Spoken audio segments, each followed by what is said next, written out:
Bonsoir à toutes et à tous, bienvenue dans Black Bloc sur Mediapart en direct, non pas du tout, en différé de Rennes.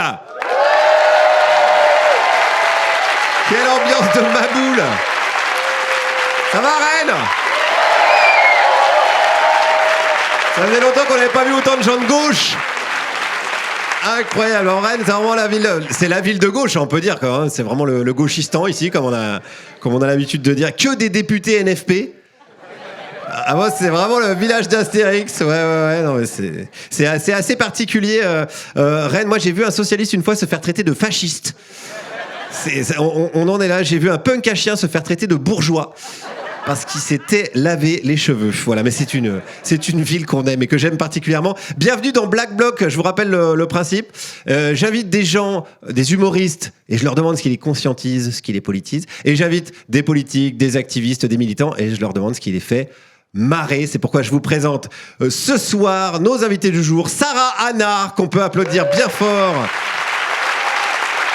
qui est notre humoriste, la nouvelle star montante du stand-up rennais. Arrête. Allez, on va y revenir. Favor Fucker, à ses côtés, qui est activiste. On va revenir aussi sur ton parcours et sur tes actions, donc.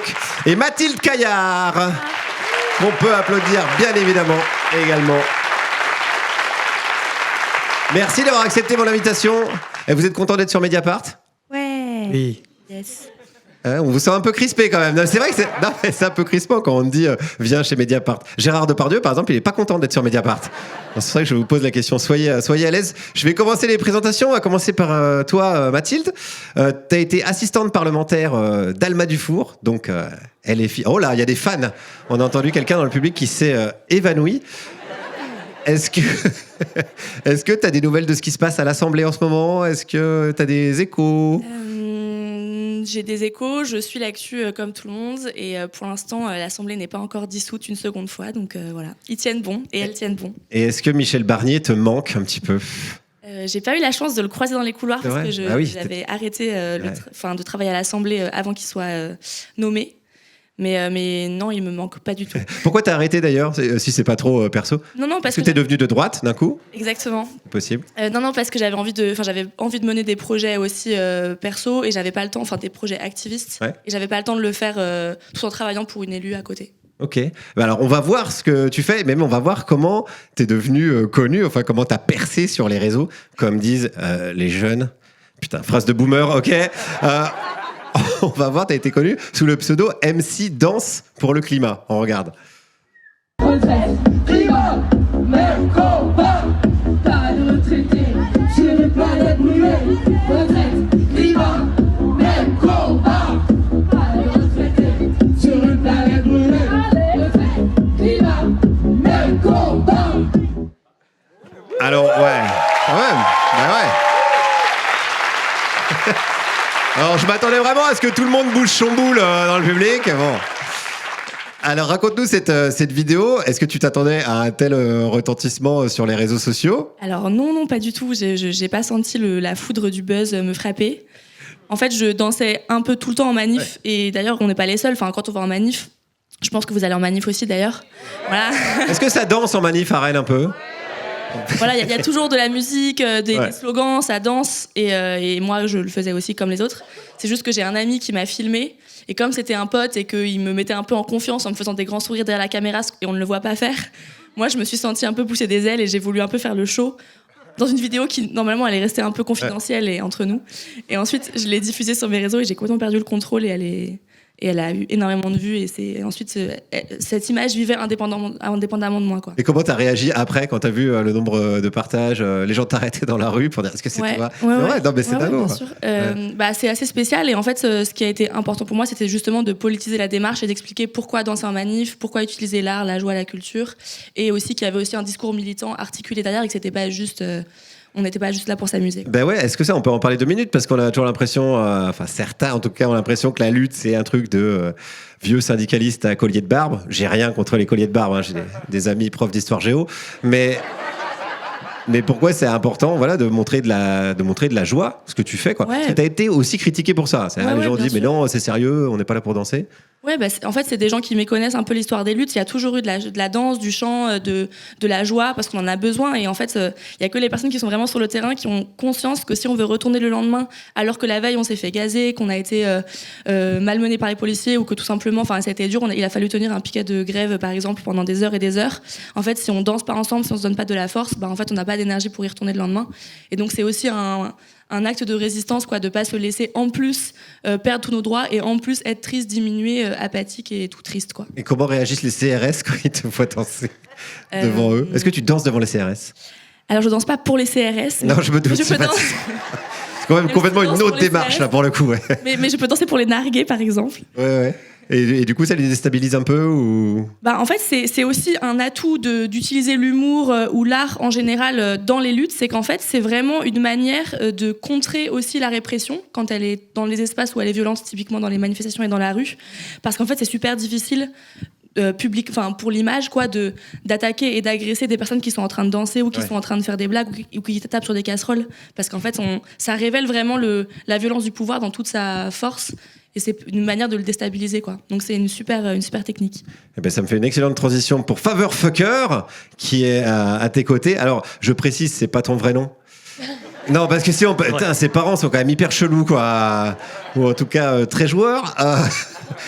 Je sais pas tellement comment te présenter, à part de dire que t'es un peu le Banksy de Rennes. Un peu, ouais. Sauf qu'on voit ton visage. Banksy, on le voit pas, mais... Oui, voilà, ouais, c'est ça. Possiblement parce c'est la première fois, d'ailleurs. Comment ? C'est la première fois qu'on voit mon visage. C'est la première fois. Ah, tu nous fais la primeur sur Mediapart, c'est la première fois qu'on voit ton visage. Et alors, moi, en tout cas, je t'ai connu par tes actions de collage. Est-ce qu'on peut en voir quelques-unes ? J'en ai sélectionné quelques-unes. Voilà, alors tu les imprimes et tu colles dans les rues de Rennes, on peut les voir. Donc Valérie Pécresse pour ceux qui se souviennent plus.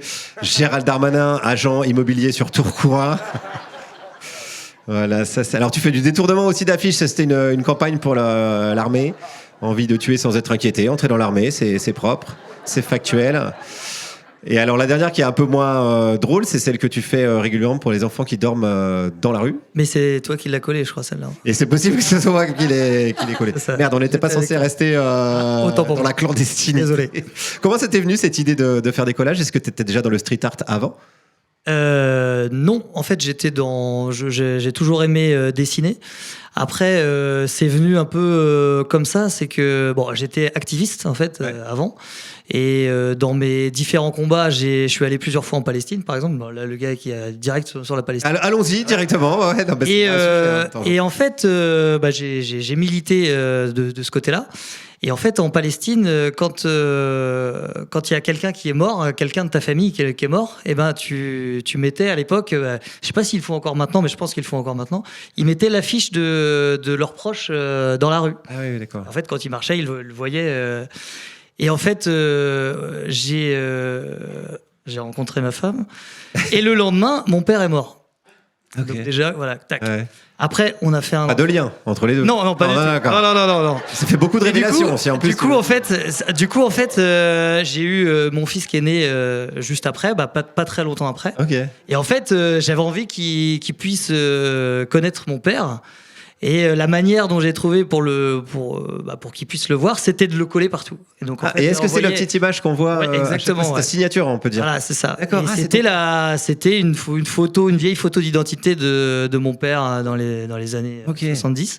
Et en fait, je l'ai collé là. D'ailleurs, les premiers collages, c'est dans ce quartier-là. En fait, j'habitais juste à côté. D'accord. À côté de la crèche. En fait, sur tout le chemin, mon fils pouvait voir mon père sur donc son grand-père. Et donc, je l'amenais et j'allais le chercher tous les soirs à la crèche. Et donc, c'est comme ça qu'on a pu échanger sur sa vie au début. Et après, je me suis dit, pourquoi pas balancer mes conneries aussi, tous mes combats. Mais après, t'as pris un virage humoristique aussi. Après, c'est parce que j'avais juste envie de me dire j'avais juste envie de coller ce que j'avais envie de dire, quoi. En fait, je trouve que ils nous font chier à nous mettre des filles à poil partout dans la rue, ou le capitalisme nous met des pubs pour des trucs à la con dont on n'a pas besoin. Et je dis, moi, je fais ce que je veux aussi, donc je vais mettre des combats. Et donc je me suis battu aussi beaucoup pour les sans-papiers, pour les migrants en général. Et donc, ces messages-là sont arrivés. Alors après, vu que j'ai fait mes enfants, après, je suis un peu en congé paternité d'activisme, on va dire. Ok. J'ai pris un peu de recul. Après, je vais revenir, c'est sûr. Mais là, j'ai décidé de m'occuper à 100%. Tu fais une petite pause, c'est pour ça qu'on voit plus les collages. Non, je fais encore des collages, mais moins d'activisme sur le terrain. Avant, j'ouvrais des squats, j'allais en Palestine, je faisais des choses plus concrètes. Après, j'ai essayé de travailler avec des collectifs aussi, et dont le collectif des élèves protégés. Ouais.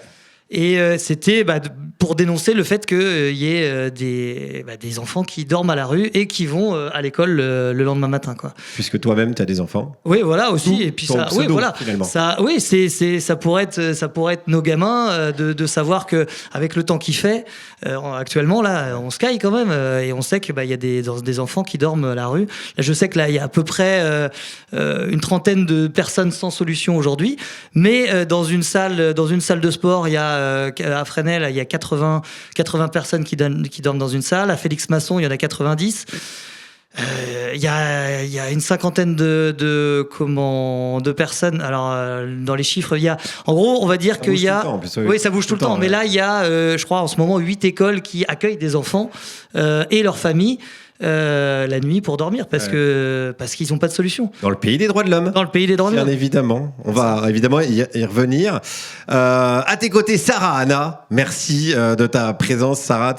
Stand-upeuse, comment tu te définis? Humoriste? Humoriste, ouais. On sait jamais si on dit comique, humoriste. Plutôt humoriste, ouais. Voilà, ok, très bien. Tu fais partie de la nouvelle scène rennaise. Ça, on peut le dire. Tu as un spectacle qui tourne dans toute la France et tu fais pas mal de vidéos sur Instagram. Il y en a une qui m'a bien plu, parmi toutes celles qui m'ont plu, tu vas voir. Je vous fais juste une petite vidéo vite fait, parce qu'en fait, j'ai remarqué cet été que je perdais des abonnés.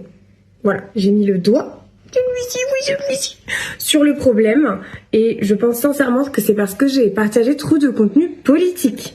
Je sais que ça ne vous plaît pas, quand vous regardez votre téléphone, c'est avant tout pour vous divertir, je suis humoriste, je suis pas là pour donner mon opinion politique.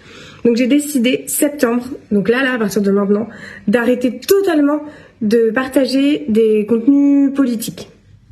Voilà. Pour vous garder, bien sûr, parce que je vous aime tous individuellement.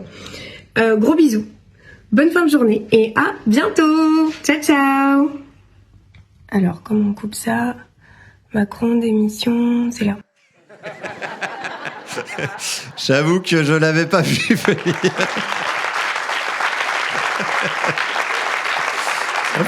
Ça fonctionne bien. Et est-ce que tu as eu des réactions suite à cette vidéo ou tu as redit des abonnés, ouais. C'est vrai? Oui. Mais tu avais vraiment perdu des abonnés parce que tu avais donné ton avis. Ouais, en fait, c'est un vrai sujet un peu pour les humoristes aujourd'hui. En vrai, c'est quand il y a eu la dissolution et les législatives et tout, quand on a tous dû revoter, moi j'ai passé un été d'enfer, donc j'ai repartagé pas mal de contenu. Mais est-ce que tu as hésité? Est-ce que tu t'es dit, merde, est-ce que c'est mon rôle de donner mon avis? Non, en fait, à un moment donné, j'ai eu ce truc-là de me dire, oh mince, tu démarres, donc peut-être fais attention. Et en même temps, il y avait ce truc de me dire, ça fera du tri, quoi. Parce que moi, la seule chose que je disais... Non, mais t'es beaucoup suivi par les fachos, du coup. La seule chose que je disais, c'était surtout pas le RN. Ouais. Et en fait, à un moment donné, je me suis dit, mais comment je peux me dire... faut peut-être que je fasse gaffe à pas dire ça. En fait, d'accord, gauche, droite, on sera pas tous d'accord et il y aura toujours un peu de tout, il y aura toujours du débat, bon, admettons. Mais la seule chose que je disais, c'était pas le RN. Donc quand même, je pense que c'était quand même pas extrêmement poussé ni militant de dire juste quand même pas trop l'extrême droite, quand même, mais doucement. Je veux dire, si je peux même pas dire ça aujourd'hui, du coup, je peux plus rien dire. Enfin, mon spectacle n'a même pas lieu d'exister. Parce que je parle aussi de choses d'actualité dedans. Donc en fait, je me suis dit, mes réseaux m'appartiennent, c'est ma page. Les gens qui ne sont pas contents de voir que je dis que j'aime pas trop Bardella et Marine Le Pen, qui dégage. Tant pis. Ouais, c'est ça. En fait, il y a un moment où si aujourd'hui on peut plus dire ça, et malheureusement, c'est ce vers quoi on tend, quand même c'est grave. Donc non, je me suis dit, je me permets de le faire et dire Macron démission parce qu'en ce moment c'est un peu n'importe quoi. Ça va, je pense que c'est pas trop extrême. Est-ce que vous êtes choqués? Ah, il y a quand même quelques macronistes à Rennes, hein. Ouais. Il en reste quelques... Et dans tes textes, dans ton spectacle, tu t'intéresses à l'actu aussi? Tu rebondis sur des... Ouais, je rebondis sur certaines petites choses. Je parle... Bon, déjà, en gros, mon spectacle, c'est qu'est-ce qui pourrait mettre un peu en colère une femme de la trentaine, de la jeune trentaine, voilà. Donc, ça va parler de VSS, puis je parle aussi un peu de violence policière, d'écologie. Mais ça n'existe pas, il paraît. Voilà. Ouais. Mais voilà, avec un regard... on le voit pas forcément venir et c'est très drôle. Donc en premier plan, les gens qui... J'espère. Non mais j'essaye de le rendre drôle, mais du coup, au premier plan, les gens qui veulent pas réfléchir se disent « Ah, c'est marrant ce qu'elle a dit sur la police ». Et ceux après qui veulent réfléchir peuvent se dire « Ah ouais, quand même, elle a essayé de dire ça ». Donc voilà, j'essaye quand même de... d'abord faire rire et après... Voilà, c'est ça, ouais. Très bien. Alors, on va commencer par toi, parce que quand je t'ai demandé qu'est-ce qui t'a politisé, qu'est-ce qui t'a conscientisé, comme je disais en intro d'émission, tu m'as dit pour qui t'avais voté avant, pour qui tu votais. On va voir une petite image, parce que c'est vrai que ça fait toujours plaisir aussi de le voir sur Média. Attends. Sinon, après, je demande à tout le monde pour qui ils ont voté. Hein. C'est rien qui va faire la gueule. Ouais. Alors, ça fait toujours plaisir de le voir sur Mediapart. C'est vrai qu'il y a un jour sur deux. Bon, s'il regarde Mediapart, il dit « Putain, c'est encore moi ». Tu m'as dit « J'ai voté Sarko en 2012. S'il te plaît, ne me cancelle pas ». C'est vraiment ta phrase. Non, moi, je dis déjà bravo, déjà de le dire. Quoi. Voilà, on est là pour assumer aussi notre parcours. C'est du courage. Et en plus, dire que tu as voté Sarko à Rennes, t'as vu la réaction. Hein. C'est comme dire que t'es végane dans le Périgord. Quoi. Il y a vraiment une vraie prise de risque. Et est-ce que tu te souviens de cette époque ? Ouais, complètement. Et qu'est-ce qui t'avait motivé ? Parce que t'avais peut-être des bonnes raisons après tout. Ah oui, alors ouais, en fait c'est ça, c'est que... oui, en plus ça dit oui. Oui, j'avais des bonnes raisons. Je dors les Karcher, tout ça. Non. C'était cette époque-là, ouais. En fait, moi je suis née en 92, donc là j'ai 32 ans. Et moi il faut savoir que je suis née dans une famille où, en gros pour la faire courte, moi j'ai été assignée de droite à la naissance, quoi. Ok. Voilà. Oui. On dirait un peu les alcooliques anonymes, mais là...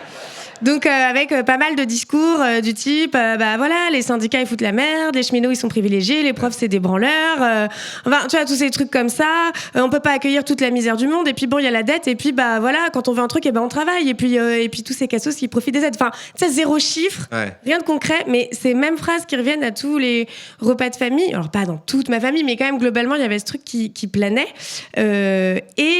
Quand tu grandis avec ça et que tu rencontres ensuite des amis qui s'intéressent pas trop à grand chose d'un point de vue politique et puis un conjoint pareil, tu vois, il y a eu ce truc où moi j'ai grandi avec tout ça et donc à 20 ans, donc limite Sarko c'était un peu à gauche, tu disais je m'émancipe. À 20 ans j'ai voté Sarko parce que pour moi Hollande c'était n'importe quoi, c'était le truc des assistés. Non mais vraiment c'était la gauche pour moi c'était les branle-merdes et les assistés et j'en étais convaincue, quoi.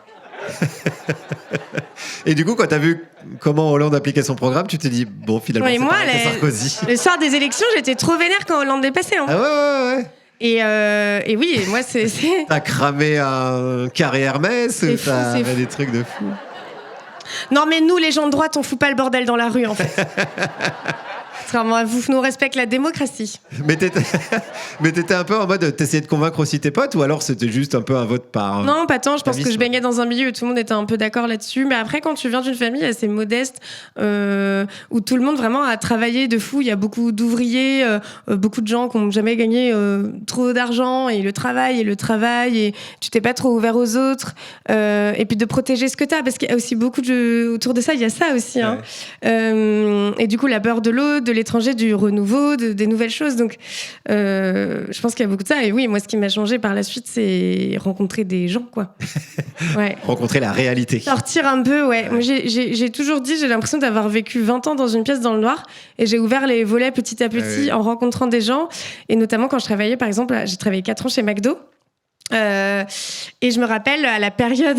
ça va être horrible ce que je vais dire. Je suis en train de rire. À la période du mariage pour tous. J'attends, je bois du petit lait. Ouais, j'étais un peu en mode, voilà, une famille, c'est un papa et une maman, et c'est comme ça. Non mais oui, mais attendez. Et donc j'avais un collègue, voilà, qui est homosexuel et voilà, enfin très assumé, qui en parlait très facilement de ses copains et tout.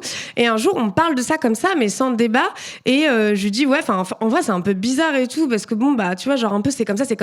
Bon, ça c'est la droite, des trucs comme ça.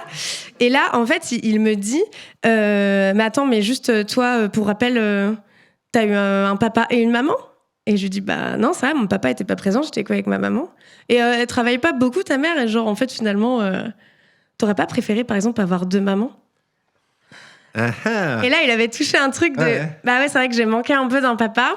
J'ai une maman qui travaillait beaucoup seule avec 3 enfants et ouais en fait ce qu'il voulait dire je me suis dit bah ouais en vrai j'aurais préféré avoir 2 mamans présentes que juste ouais en fait oui j'avais un papa mais tellement fantôme que du coup bah voilà donc ça c'est fait la un peu réalité ça. qui t'a permis de Je me suis dit voilà et puis deuxième exemple c'est que j'avais un collègue aussi qui faisait ses études à Rennes d'ingénieur et en fait il faut savoir qu'à un moment donné il y a eu une merde il a renouvelé un master oui bah tous le décor se casse la gueule vous inquiétez pas les pompiers sont prévenus. Et en fait il a renouvelé un master et il y a eu un souci au niveau de la préfecture et en fait il a été mis sous QTF. Un collègue ouais. Et moi, à ce moment-là, du coup, je découvre le drame et je savais même pas qu'il était pas français. Enfin, il venait de Sinon, Tunisie. tu lui aurais pas parlé. Il venait de... Tu l'as dénoncé d'ailleurs. Non, mais en fait, j'avais même... Pour moi, évidemment, il avait des origines, mais tu vois, il n'y avait pas le truc de... J'avais même pas capté ce truc. Et du coup, bah, au QTF pour lui, il a été en procès avec la préfecture. Procès, donc, qu'il a gagné pour renouveler donc, son titre de séjour. Puis maintenant, c'est bon, il est naturalisé, il est français et tout ça, c'est trop bien. Mais ça a été un combat pendant longtemps, ça a été très dur pour lui. Et moi, je me suis dit, oh, c'est mon collègue et mon ami.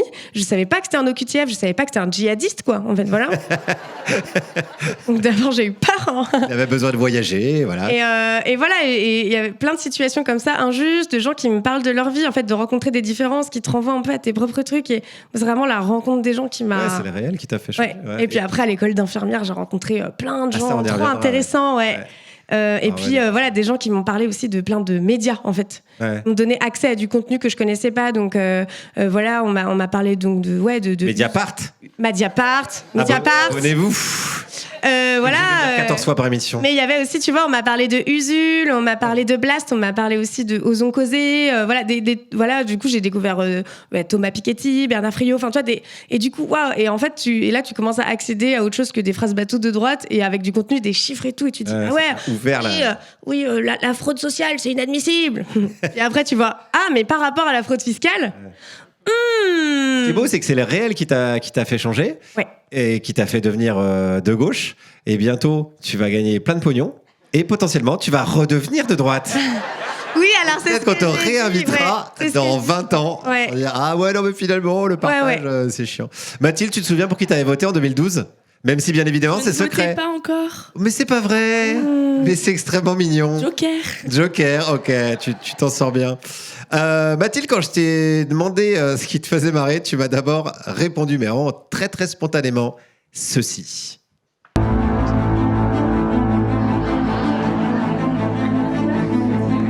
y a un concept.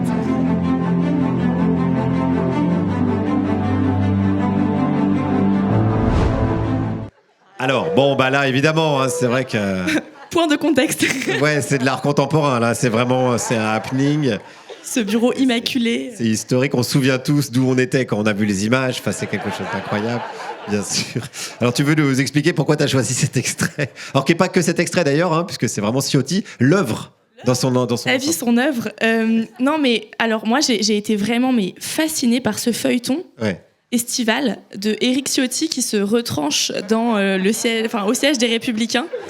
Et vraiment, on en avait besoin, tous et toutes, je pense, dans un moment d'énorme tension terrible. Et vraiment, ça a été... Enfin, merci à lui, finalement. Et peut-être la seule... Non, mais c'est la seule fois où j'ai envie de lui dire merci, quoi. Oui, on applaudit. Alors là, c'est pas tous les jours que sur Mediapart, on applaudit Éric Ciotti. Et ça, je trouve ça un bon moment. C'est un pas vers l'autre. C'est vrai qu'il s'est enfermé, donc il voulait pas rendre les clés, etc., etc. Non, mais enfin, il y a vraiment plein d'épisodes comme une vraie bonne série Netflix, plein d'épisodes, plein de rebondissements. Valérie Pécresse qui se rend au siège LR accompagnée de caméras en roulant un peu des épaules. Aurélien Pradier qui fait un discours devant aussi. Enfin, vraiment, tout était phénoménal. On apprend aussi qu'il ne voulait pas rendre les comptes Facebook. Qu'ensuite, donc, Éric Ciotti et son équipe avaient les codes Facebook. Mais les dissidents républicains avaient les comptes Twitter. Et donc, il y avait des battles entre les réseaux sociaux. C'était vraiment. J'avais oublié les détails, génial. mais c'est vrai que c'était fou, quoi. C'était vraiment dingue. Est-ce que tu penses qu'il troll? C'est un génie? Ou c'est de la gêne toujours? J'arrive pas bien à savoir, c'est une vraie question. Je pense qu'il est plutôt du côté de la gêne et du cringe et en vrai, enfin, il a très très mal fini. Enfin, il a permis un peu de clarifier aussi du côté de plein de candidats et d'élus du côté des Républicains qui du coup sont partis chez Marine Le Pen, quoi. Donc au moins ça a permis de clarifier un peu les lignes de jeu, mais clairement c'est un vilain personnage, quoi. Et est-ce qu'on se marre quand même malgré tout à l'Assemblée, dans les coulisses, dans les couloirs? Alors, c'est un endroit où on rigole un peu ou... Alors oui, enfin on essaye, donc oui, quand je travaille à l'Assemblée, oui, c'est un espace où on rigole un peu. Après, c'est un espace aussi parfois un peu hostile. On peut croiser Marine Le Pen aux toilettes. Et est-ce qu'elle est marrante? Rentrer dans Gérald Darmanin aussi dans un couloir. Moins marrant. Ouais. Et c'est toujours aussi un peu gênant. Moi, par exemple, j'avais la chance de travailler dans le même bâtiment que Marine Le Pen. Enfin, on n'avait pas les bureaux au même étage, mais quand même dans le même bâtiment. Et je me suis déjà retrouvée à prendre l'ascenseur avec elle. Et par principe, je ne souhaitais pas lui dire bonjour. Mais le problème, c'est que je suis quelqu'un qui est très poli. Je suis un peu une people pleaser et j'ai vraiment du mal à pas dire bonjour. Et vraiment, je prenais sur moi et on se regardait un peu en chien de faïence, chacune d'un côté de l'ascenseur. C'est un western, en fait. Ouais, c'est vraiment un huis clos subi de 2 mètres carrés. Et je n'ai pas dit bonjour, j'ai tenu, mais c'était vraiment très douloureux, quoi. Ça va. Merci. On s'applaudit. Ça partait un peu en combat de regard, quoi. Oui, tout à fait. En plus, c'était vraiment juste après la séquence retraite, donc je pense qu'elle m'avait reconnue. Ouais. Donc on était vraiment comme ça. T'as pas fait une petite danse pour faire genre, tiens, je t'ai reconnu? Elle a fait comme ça pour appuyer sur le... Ouais. Pas chaud danse pour le climat, je sais pas. Et est-ce qu'il y a quand même des adversaires politiques que tu trouves un peu marrants? Éric Ciotti. Ouais, je veux dire, voilà. Malgré un peu drôle, mais volontairement, je veux dire. Non, j'aimerais pas qu'on me pose cette question, hein. Je te dis tout de suite, mais là c'est moi qui les pose. Donc, Vraiment, je les trouve pas très drôles à droite. Voilà. Et à gauche? À gauche, je les trouve très drôles. À LFI, est-ce qu'on se marre à LFI? Est-ce qu'on a le droit de faire des blagues sur le prophète Jean-Luc Mélenchon? Alors moi, je travaille... Non, c'est bon, t'y es plus, donc... Ouais, j'y suis plus. Non, mais moi, je travaillais pour une élue qui elle-même venait aussi de la société civile et je venais aussi de la société civile, donc j'ai jamais été vraiment dans l'appareil, donc je sais pas trop comment ça se passait. Mais en vrai, si, c'était... Enfin, il y avait des espaces... Il y avait d'ailleurs une boucle Telegram avec tous les collabs de tout le NFP, donc voilà, c'était très chouette. On a envie de voir ce qui s'y passe dans ces boucles Telegram, des fois. Merci en tout cas, Mathilde. On va passer à ce qui fait marrer Faverfucker. Quand je t'ai posé la question, tu m'as répondu ceci. C'est la guerre! Macron, il a dit c'est la guerre! C'est la guerre! C'est son projet! C'est la guerre! Virus! Là! Virus! Virus! Là! Putain, mais couche-toi! Couche-toi, c'est la guerre! Bon, c'est la guerre, mais il y a quand même des priorités. Je suis sorti prendre Miskin. C'est mon chien. On pouvait pas rester à la maison. La moquette du salon est jonchée de merde. Bon, à sa décharge, il n'y a pas que les siennes. Hein. Note pour plus tard, les croquettes pour chien, c'est pour les chiens. Pour me détendre en promenant mon chien, j'ai une astuce. J'ai scotché une petite tête de Christophe Castaner sur un bâton. Allez, tue! Lui non plus, il l'aime pas. Allez, prenez soin de vous. Alors... Je suis le seul qui n'a pas ri. Alors, je découvre... hypnotisé par le bonhomme. Je découvre parce que je ne le connais pas. Et moi, c'est pas ma cam, mais après, je suis pas là pour le juger. Pierre-Emmanuel Barré, pourquoi? J'avais dire pourquoi ce choix? Bon, c'était un petit peu évident. Franchement, je suis juste complètement fan. J'aimerais tellement l'avoir à bouffer chez moi. Franchement, c'est... Alors, moi, je l'ai de temps en temps. Ah, oui, c'est pas forcément quelque chose qui est souhaitable, mais oui, je sais. Pour des raisons d'hygiène, tu l'as vu dans la vidéo. Ouais. Des choses qui sont basées sur des faits réels. Non, mais c'est vrai qu'en plus, le journal du confinement, nous, on était là comme des cons chez nous, et on avait ça. C'était une ouverture sur le monde, et il est tellement impertinent. Il est je vois pas trop ce que je peux dire sur lui. Non, mais toi, Des est-ce que ça trucs positifs. t'inspire pour tes collages quand tu réfléchis? Oui, en fait, comment tu bosses quand tu réfléchis à un collage, une thématique, genre t'agis sur le. En fait, il y a un truc qui t'énerve, tu le fais. En général, oui, voilà, c'est ça. C'est que avant, j'écoutais France Inter. Je me souviens de cette radio. Ouais, c'est ça. Et mais quand il y avait les infos ou la matinale ou des trucs comme ça, là, tu te disais mais c'est pas possible, quoi, ou des conneries comme ça. Après, j'écoutais France Info. Maintenant, j'ai arrêté aussi parce que je trouve qu'ils nous racontent pas mal de conneries. En même temps, c'est une source pour toi d'inspiration. Ben oui, complètement. Ouais.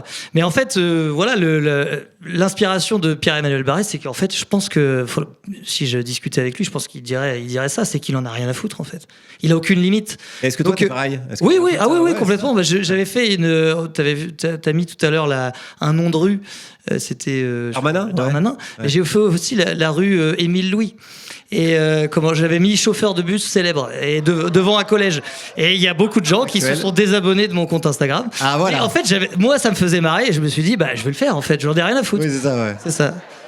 Du coup, ma question d'après, c'était est-ce que tu as déjà renoncé à des idées parce qu'elles te paraissaient trop touchy? Donc, je sais pas si. Oui. Ça m'intéresse quand même de savoir. Oui.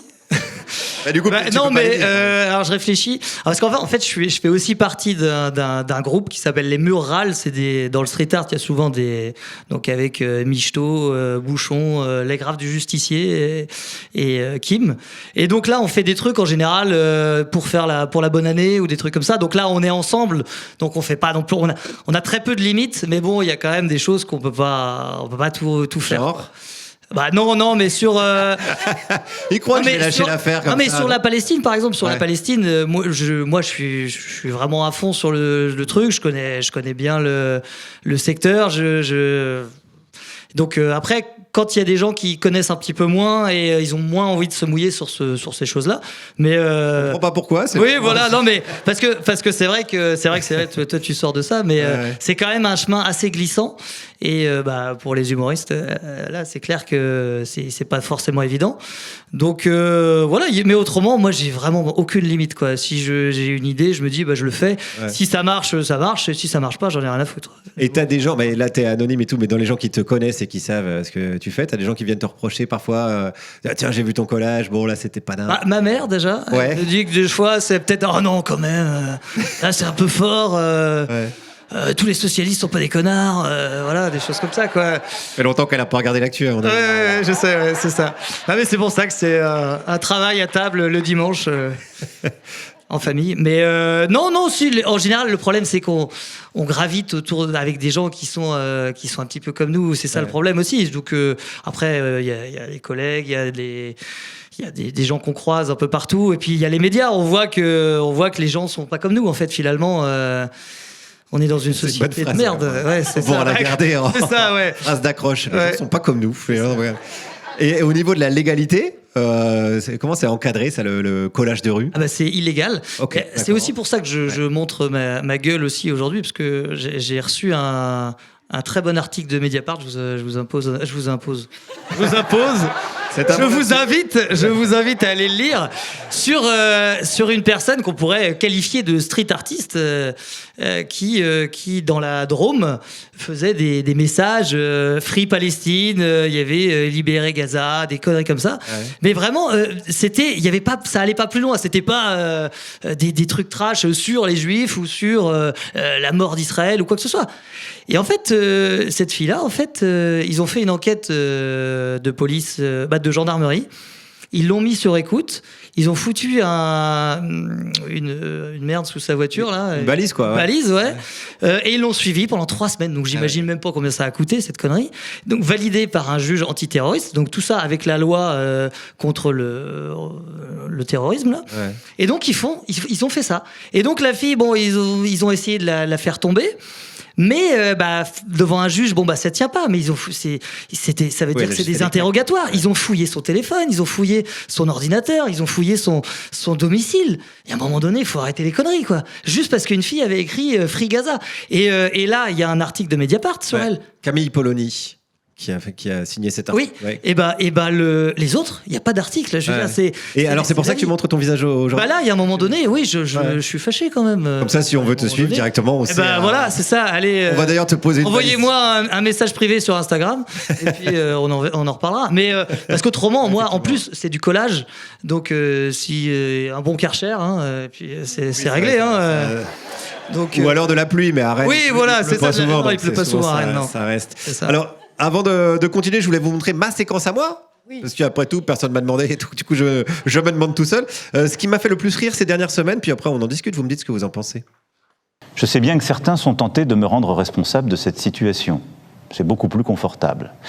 Mais si j'ai toujours assumé toutes mes responsabilités, les bonnes choses comme parfois les erreurs que j'ai pu faire, je n'assumerai jamais l'irresponsabilité des autres, et notamment des parlementaires qui ont choisi en conscience de faire tomber le budget et le gouvernement de la France à quelques jours des fêtes de Noël. Sans déconner, putain. Bah moi, je trouve ça magnifique, voilà, c'est une vraie belle scène de comédie. Parce que tu sens que ça, c'est lui qui l'a rajouté, en plus à Noël. À Noël, putain. Les enfants. Ça fait penser un peu aux prises d'otages de la SNCF avant Noël aussi. Ils nous le ressortent à chaque fois. Ouais. Pas Noël, quoi. Putain, pas Noël, voilà. Est-ce que c'est un bon personnage de comédie, tiens, Sarah, Emmanuel Macron? Bah, franchement... Je vais encore te faire perdre des abonnés, je suis désolé. Non, mais... Oui, enfin, de toute façon, là, ça devient tellement lunaire que... Enfin, c'est sûr que lui, il croit à ce qu'il dit, hein. Non, mais parce qu'en vrai, Brigitte, ils sont deux. Ouais, oui, elle croit très fort en lui, d'ailleurs, parce que nous ne le méritons pas. Elle a dit. Non, il est si bien. Ouais. Mais après qu'elle le garde, vraiment qu'elle en profite à fond. Clairement, mais toi, Mathilde, il arrive encore à te faire marrer ou il t'agace trop? Ou il te crispe? Parce que je te sens un peu genre... son visage est apparu. Il me crispe, j'ai vraiment du mal à... Enfin, il me fait plus rire du tout, quoi. Enfin, en fait, il nous a vraiment mis en danger. Oui, vraiment, c'est très grave ce qu'on a frôlé en juin. Et c'est très grave ce que la Macronie a fait depuis 7 ans maintenant, 8 ans, je compte plus. Ouais. Donc vraiment, moi, ça me fait peur, en fait. Mais on va en parler de ce que la Macronie a fait, puisque après avoir été de droite, Sarah Hanna, tu as voulu voir un petit peu les dégâts que causaient les politiques de droite sur le service public de santé. Et quand je t'ai demandé la deuxième chose qui t'avait politisé, tu m'as répondu ceci, on a juste illustré ton choix. Voilà, tu as été à l'hôpital. Alors, tu n'as pas été malade, tu as été infirmière à l'hôpital public. J'ai passé mon concours d'infirmière, et du coup, j'ai été diplômée en 2016. Donc, j'étais infirmière 7 ans dans un service de cancérologie où je m'occupais principalement de patients atteints de leucémie, lymphome, cancer du sang, quoi. Et déjà, les 3 ans d'études, on passe par tellement d'endroits différents et c'est trop bien, que ce soit EHPAD, psychiatrie ou voilà, c'est trop intéressant. Mais ce qui m'a marqué, c'est que un de mes tout premiers stages, il y a une infirmière qui m'accueille les premiers jours et elle me dit « Tu as encore le temps d'arrêter, vraiment. » Ah ouais. Tu as encore le temps de partir. Et il y en a qui me disaient, moi j'ai dit à mes filles ou mes fils, je veux pas qu'ils fassent ça comme métier, il faut pas qu'ils y aillent. Enfin vraiment voilà. Et après on découvre quand on est aussi donc embauché, qu'on n'est plus en stage, voilà aussi la difficulté du rythme. On découvre aussi que l'hôpital public tient grâce à des médecins et des internes étrangers. Ils seraient pas là, franchement, vraiment, ce serait chaud. Et oui, et évidemment, c'est un milieu 80% de femmes aussi. Et dès qu'on monte dans l'échelle hiérarchique de l'hôpital, ça devient de plus en plus des hommes. Enfin, il y a tout ce truc-là où c'est vraiment très difficile. Et au-delà du rythme, et je sais pas, il y a un truc qui pète dans le service. Je sais pas, faudra voir l'année prochaine parce que je sais pas si on aura encore le budget. Non mais attendez, c'est bon, quoi. Et ça t'a surpris? Tu t'attendais vraiment pas à ça à ce point-là? Non, je m'attendais pas à ça à ce point. Et quand on en parle avec les anciennes dans les services, même elles disaient que ça s'était dégradé sur les... elles estimaient ça à 5-10 dernières années quand même, quoi. Toi, tu l'as vu Moi, j'ai vu entre le moment où je suis arrivée en stage et en prise de poste et au moment où je suis partie, déjà, on pouvait plus prendre un jour, par exemple, je sais pas, dans 2 mois, vous avez un mariage, je veux poser un jour. Si on demandait assez longtemps à l'avance, en général, ça allait.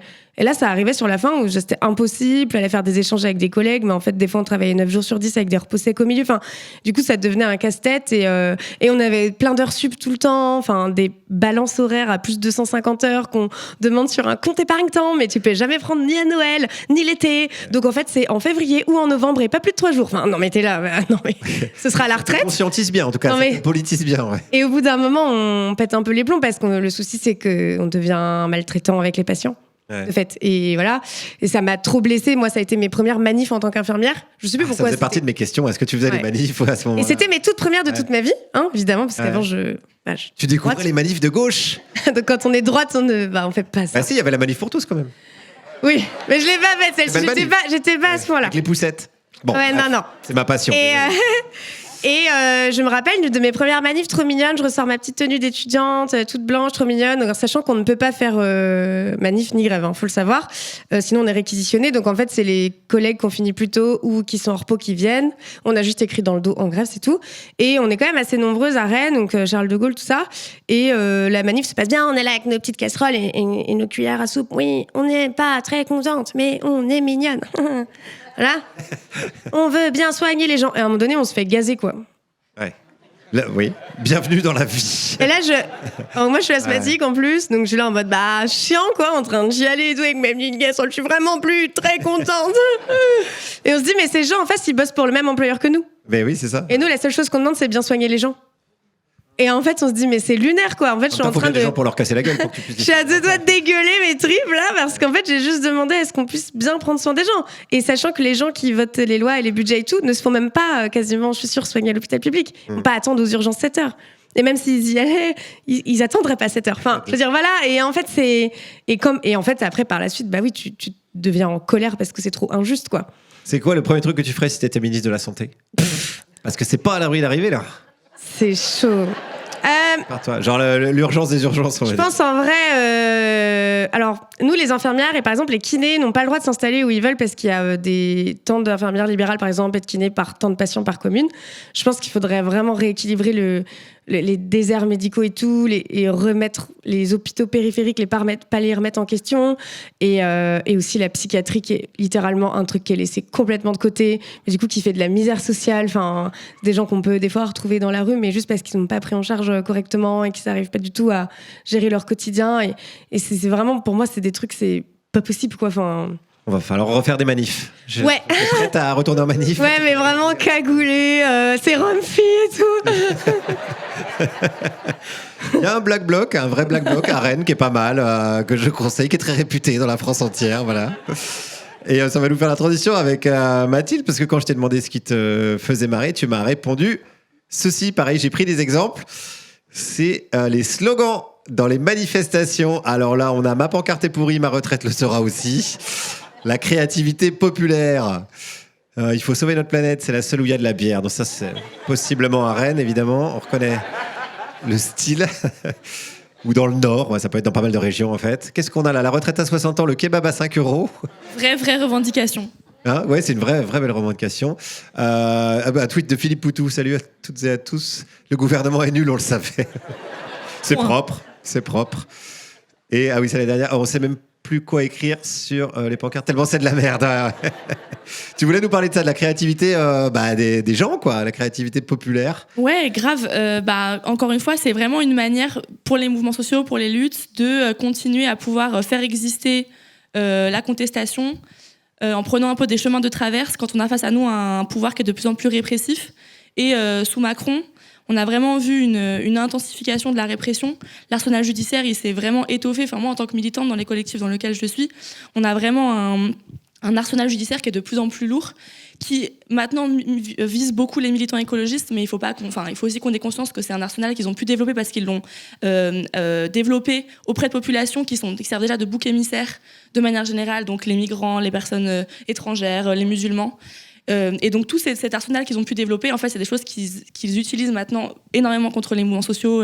Les syndicats n'ont jamais... on a vraiment un rétrécissement de la société civile et de la possibilité de contester qui est très, très préoccupante et qui est très documentée, notamment sur Mediapart. Abonnez-vous. Bon, ça fait la 12e fois qu'on le dit. Et donc face à ça, en fait, c'est l'humour, c'est vraiment des manières de prendre des chemins de traverse et de continuer à adresser une critique sans être arrêté, quoi, parce qu'on le fait. Et donc c'est hyper important. Et en plus, ça redonne du souffle, quoi. Ça évite le côté anxiogène. Ouais, complètement. Ça redonne de la force, ça remobilise, ça redonne de l'espoir.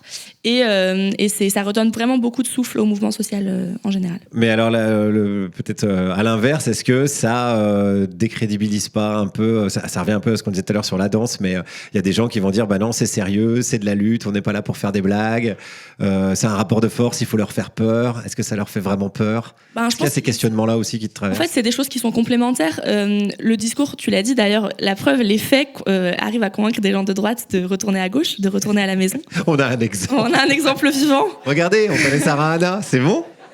Mais donc en fait, les faits, on les a déjà. Et si jamais ceux qui gouvernaient, c'est ceux qui avaient raison, enfin, on n'aurait pas le gouvernement qu'on a actuellement. Ça, d'accord, mais je posais la question pour le rapport de force, parce qu'on pose souvent la question dans les manifestations de la violence, par exemple, et on sait que la violence, mine de rien, c'est efficace. Qu'à un moment donné, comme c'est le langage des dominants, quand le langage des dominés s'exprime de cette façon-là, ils ont peur et ils lâchent du lest.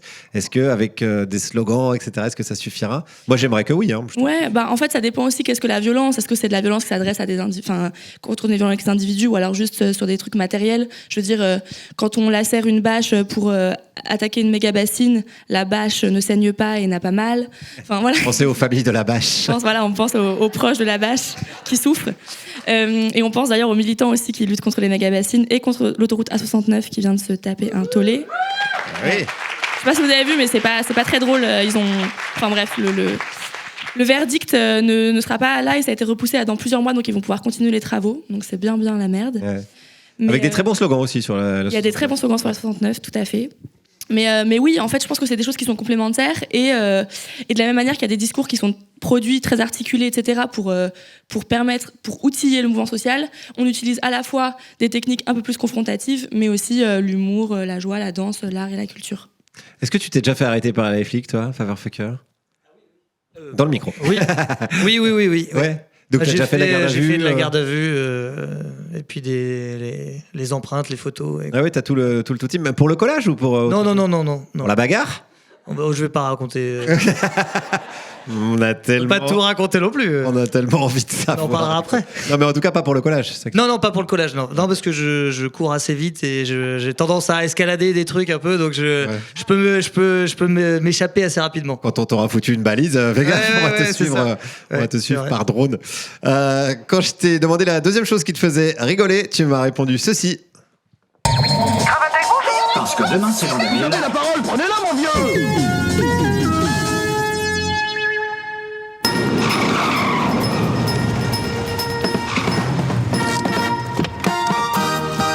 Un gros bisou à Laurent Cantet et Jeanine l'espère. Moi, c'est Christian. Ici, à la Cogip, c'est comme au ping-pong. Et sauf que les balles sont des dollars et que les raquettes sont des dossiers. Quand j'arrive le matin sur les coups de 7h, 7h02, je suis comme un fou. Je m'éclate. C'est ce que j'appelle ma symbiose corporate. Je suis dans ma boîte et ma boîte est à l'intérieur de moi. Et je peux vous dire que là-haut, ils apprécient ça énormément. Eh bien, au revoir. Alors c'est fini alors? Eh oui, vous êtes virés. Ah d'accord. Comment dire, j'ai adoré bosser avec vous. Oui, moi aussi. Non, vraiment, vous êtes super, je vous aime. Ouais, je sais. Voyez, ce pauvre type est complètement dans le vrai. Oui, j'adore bosser avec moi. Et je vais même vous dire un truc qui va vraiment vous étonner. Je mets la barre tellement haut que parfois même moi je m'impressionne. C'est complètement hallucinant.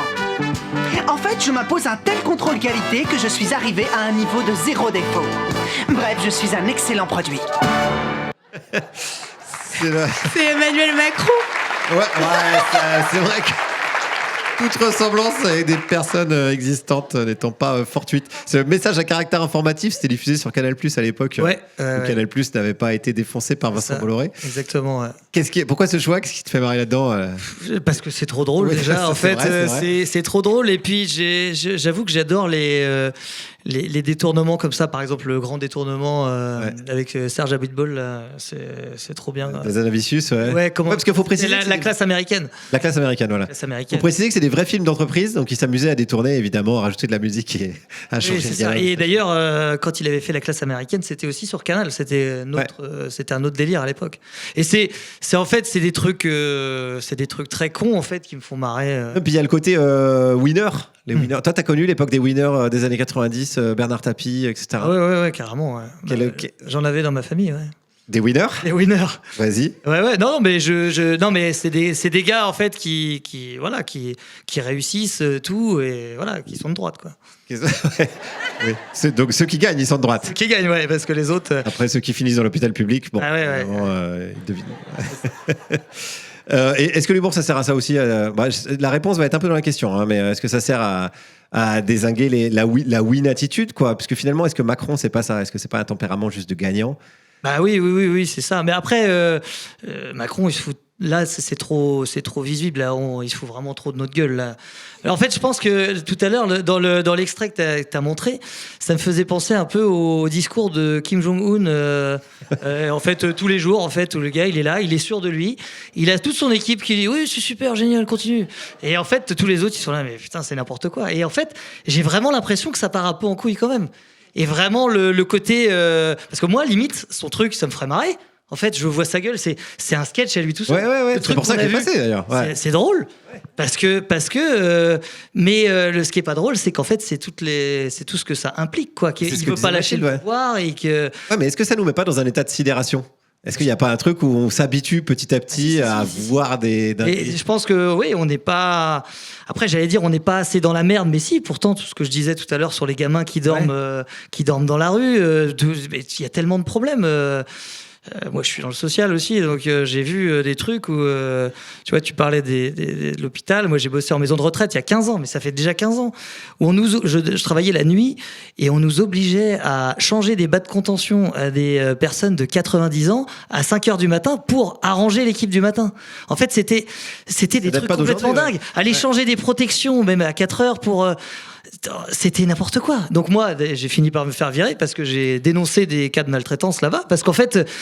Mais en fait, fini en garde à vue, d'accord. Non.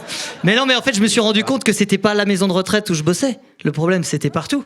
Et c'est ça. En fait, c'est ça les rencontres que tu fais dans ta vie, ce que tu prends dans la gueule. C'est ça qui fait que tu deviens militant ou pas, ou ce qui te fait marrer ou pas.